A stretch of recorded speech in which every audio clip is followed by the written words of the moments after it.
Hello friends, I Pankaj Dumka welcomes you all to this session on fluid mechanics. Today I will be deriving the Euler's equation along a streamline. So consider this as a streamline having coordinate s and a material particle which is moving along the streamline having length delta s and cross sectional area delta a. Now, as you all know, Euler's equation is a momentum equation for an ideal fluid. So the only so the surface forces which are acting on this particular element will be only normal compressive, that is pressure, and the body force will be. I am assuming that the gravity is the body force. So the pressure forces will be P delta A on the left side, and after a distance of delta S from Taylor series, it is P plus del P by del S delta S delta A. And when it comes to body force, this will be the mass of the fluid element times the g. So mg. Now what is m?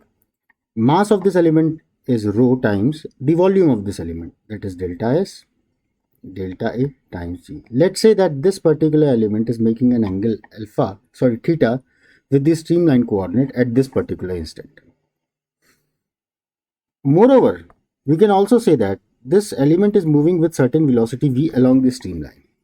Now, as this is moving along the streamline, so we can always think it as a scalar quantity v, not as a vector quantity, because this is represented by streamline coordinate and motion along the streamline, so it can be treated as a one-dimensional problem. So, if you apply the momentum equation along the streamline, then the net force acting on this particular element along the streamline should be equal to the rate of change of momentum. What is that? That is the mass of the fluid element times the substantive velocity of the material point along the fluid along the streamline. So what is the mass? Mass is rho delta A delta S. Okay. Now let us try to write the net force acting on this particular material point along the streamline. So it is P delta A minus P plus del P by del S delta S delta A. Okay, and then this mg component in opposite direction, that is minus rho delta S delta A g cos of theta, and that is equal to rho delta A delta S dV by dt. Okay, now the convention says we should write this term first. So before that, let me cancel all the terms which will be cancelling here. So this becomes rho delta A delta S dV by dt, and that will be equal to minus del P by del S delta S delta A minus rho delta S delta A g cos of theta. Okay, so this delta A delta S delta A delta S and delta A delta S will be cancelling out, and you are left with rho dV by dt is equal to minus del P by del S minus rho g cos of theta. Now what is this cos of theta? If this is the z coordinate, okay, and this is the streamline coordinate s, so if you look closely, this is streamline coordinate delta s and this is delta z, so this is the angle theta. Okay, now this physically means how the s changes as we move in the z coordinate in the z direction. So what is this cos theta? It is delta z by delta s, and as the material point squeezes to a point, that means in a limit when this delta s is tending to 0, so this cos theta simply becomes dz by ds. Okay, so now replace the value here. So it is rho dv by dt is minus del p by del s minus rho g dz by ds. Okay, so friends, this equation is what we call as Euler's equation along the streamline. And moreover, as this velocity is a function of what? Space coordinate, that means streamline coordinate, and in most general case of time as well. So how can you write substantive derivative of velocity? The substantive derivative of velocity will be written as del v by del t plus v del v by del s. So replace the value here.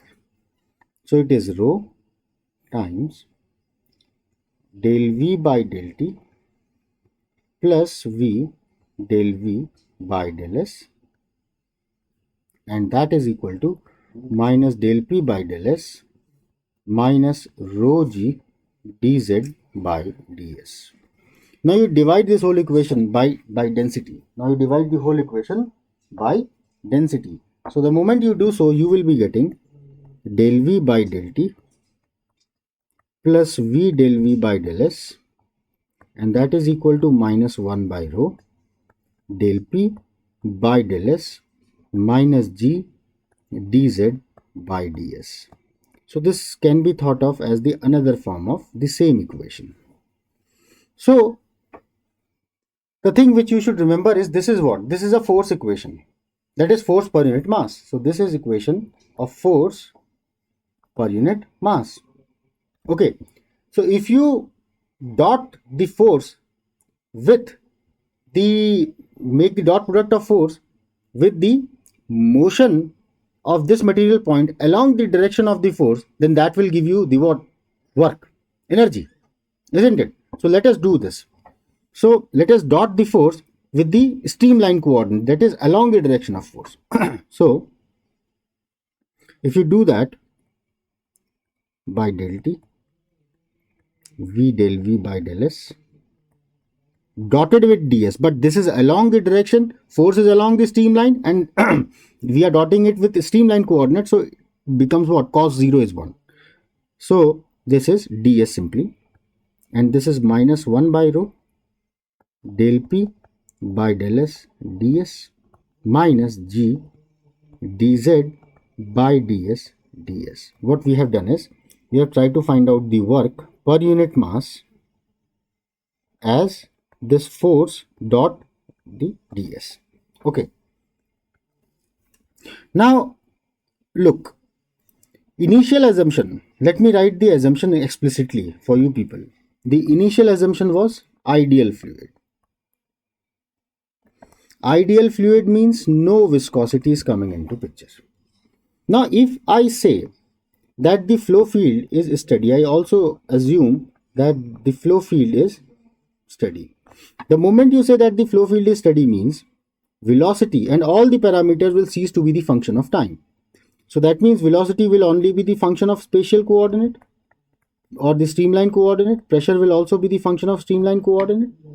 So this equation just boils down to v del v by del s ds is minus 1 by rho del p by del s ds minus g dz by ds. Now friends, look, as I have already said that this is a sole function of only streamline coordinate, so it is immaterial whether I am writing it partial or total. So it is dv by ds plus, let us bring everything on the left hand side, 1 by rho del p by del s, no del now, it is dp by ds and g dz by ds, and that will be equal to 0. Okay. Now you integrate this equation throughout the domain along the streamline only. So that will be giving you dp by rho, because now you can cancel this out as this is ordinary derivative. So it is integral v dv plus integral g dz, and that is now a constant, integration constant. So along this streamline, this is going to be a constant, this value hold. Now, you do what? You solve this. So it is dp by rho plus v square by 2, as g is a constant, local acceleration due to gravity. So this will be. So this is the Euler's equation when integrated along the streamline will look like. Now, if I assume that the flow field is incompressible, I assume that the flow field is incompressible means the density is more or less a constant. Because to solve this integral, you require a relation between pressure and density. And if I say that the flow field is incompressible, then that will make the density as a constant and it can be taken outside. And now, if you look, v square by 2 plus gz, this is a constant. So, this becomes p by rho plus v square by 2 plus gz, and that is a constant. This is what? This is your famous Bernoulli's equation.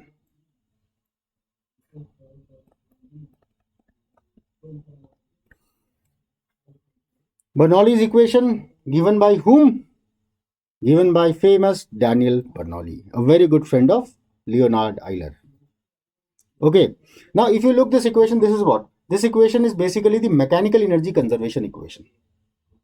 And if you look here, this is pressure energy per unit mass plus kinetic energy per unit mass plus potential energy per unit mass. That is the total mechanical energy, and that is conserved along the streamline. Remember. So Bernoulli's equation is not the total energy equation. If somebody is saying you that it is a total energy equation, then that is wrong. Bernoulli equation is the conservation of mechanical energy, not the total energy. Because if you look the total energy, when you have in your thermodynamics course, you might have seen that total energy is written as internal energy plus PV, that is enthalpy total, plus V square by 2 plus Gz. This is what total energy is, but this portion is the mechanical energy. So this is conserved along the streamline. When this is conserved along the streamline, when the flow is ideal, it is steady, it is incompressible. So whenever there is an ideal flow along the streamline, the mechanical energy is conserved for steady and incompressible nature of that particular flow. So remember, the streamline validity is there for this type of flow. But very soon you will be able to see that this particular equation can be used everywhere in any point, irrespective of streamline, if the flow field is irrotational. So remember, if the flow field is irrotational, then only the Bernoulli's equation can be applied anywhere in the flow field. And if the Bernoulli's equation is, if the flow field is not irrotational, that is, it is rotational, then the Bernoulli's equation, that is the mechanical energy, is only conserved along the streamline. So along this streamline, this particular value is a constant. Okay. So in this lecture, what we have done is we have derived first the Euler's equation, this one or this one, and then we have looked into the derivation of Bernoulli's equation from the Euler's equation by using incompressible and steady flow field constraints. Now remember, this is energy equation, mechanical energy equation. This is mechanical energy per unit mass.